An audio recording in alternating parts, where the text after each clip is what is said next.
Well, it's Jared again. We're 1 week away from the launch of Star Trek Online, so I thought I'd take you through the character creator. And here I'm going to make a new Federation character. This is what you'll be doing when you start out the game. So I'll take you a look through how it goes. So the first thing you're going to do is choose your career. Obviously the 3 paths: Engineering Officer, which you can read there, your Science Officer, and your Tactical Officer. Since you can pause the video and read those boxes, I'm not going to slow down for those, but right now I'm going to personally choose a Tactical Officer. Let's build one of those. Click Next. And I'm going to start by creating a male. Let's zoom in a bit, and you can see the different species you can choose from, and it talks about a little about the species and some of the traits that they come with. So there's your human, your Andorian, Bajoran,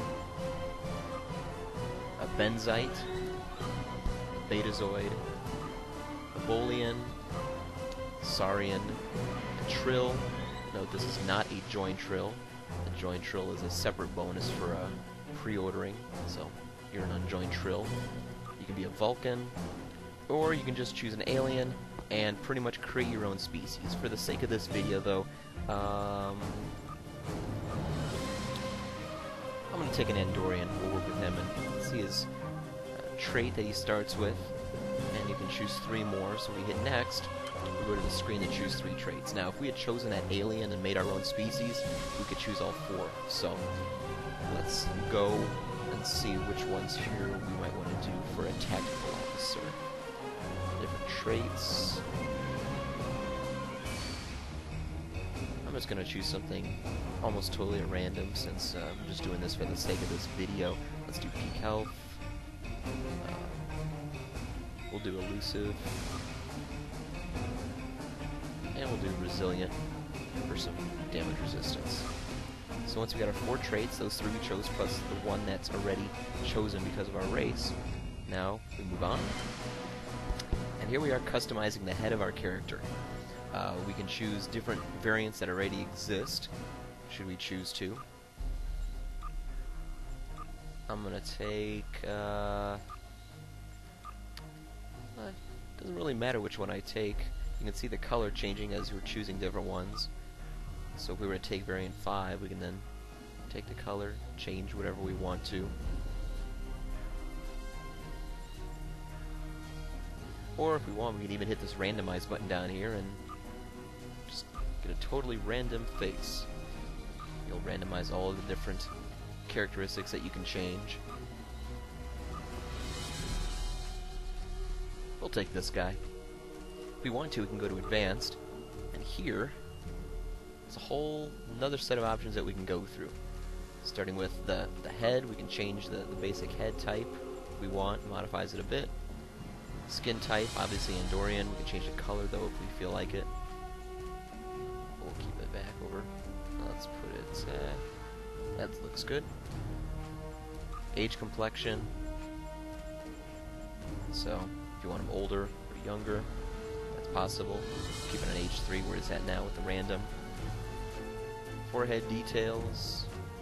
Doesn't change too much here, but with other races it definitely would. You can add a tattoo or a scar if we feel like it.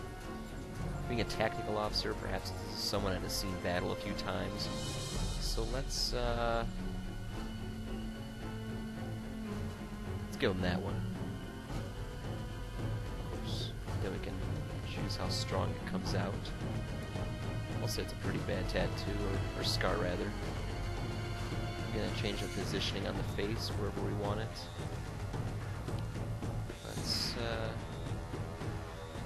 Let's do it like that. Some of that looked like it came through the eye, must have been pretty painful.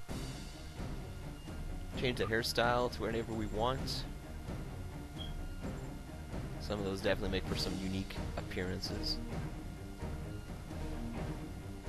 Again, of course, we can change the color and everything too. Should we want it to just stand out or be totally different, we could. Same thing for the eyebrows, your eyebrow options.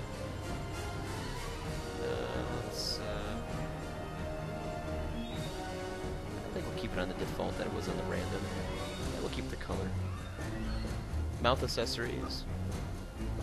Pretty much beards, mustaches.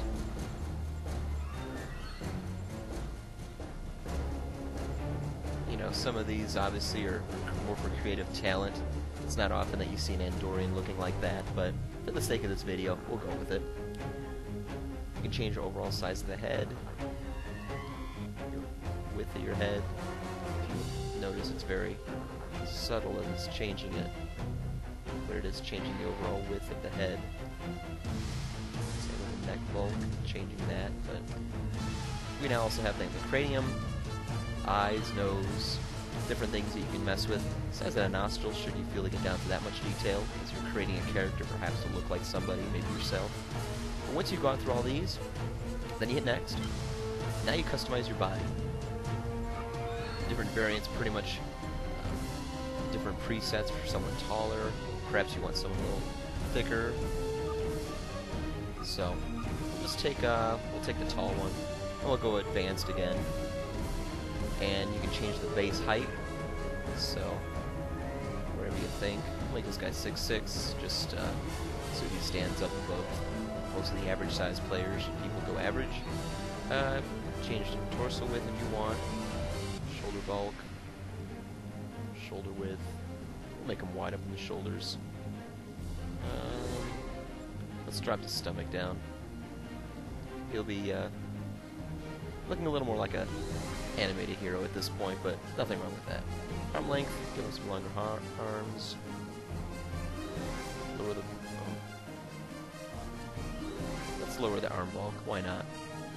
And we'll keep the rest as is. If we wanted to, obviously we could randomize it and totally change up everything and see what the computer gives us. Going next, here's where we customize the uniform. Different variants we can choose from. Some interesting styles. This one looks interesting for an engineering officer. We'll start with that as the base if we want. And again, we can change color for the different parts of the uniform, the basic look of it all. Got even a special one here for the Next Generation film. With the uniforms you've seen in First Contact and Forward, and also in the latter half of Deep Space Nine. But we'll stick with this one that we've had here. And we can change a couple colors, perhaps. We don't want the red to be so outspoken. We can want to maybe change it to something, yeah, we actually make it pretty dark. Let's do that. Change the white up here to, let's do something like that. Interesting look for an engineering officer. There's also a rank insignia you'll notice right over here that changes. So we'll put the ensign pip on there for right now, and we'll change that color to, let's make it gold, make it really stand out, so as we advance, everyone will know what type of rank we are. So, lower body, changing the pants that your character's wearing. We'll do something like that. Let's change up the color a bit. There we go. If we want to change the feet, we can. We'll keep it on combat boots, though. So that's it, customizing the uniform. And now here is where we choose the name for our character. So we can either choose a random name, or we could put in our own. So let's call this guy something totally different for an Andorian, like David. Random ship name if you want, or you could name it something as well. You could name it, let's name this one after an Andorian, the Shran. And the formal name that you would see, we could put him David. You don't have to give him a middle name, but you could if you want. And we'll call him that.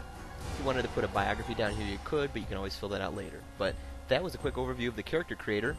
All I have to do is hit submit application, and I'm in the game in the tutorial. So that's pretty much how easy it is to get into Star Trek Online and look at all the options that you had to play with before. So hopefully you enjoy it when the game launches and that you'll have a good time creating your character. We'll see you in game.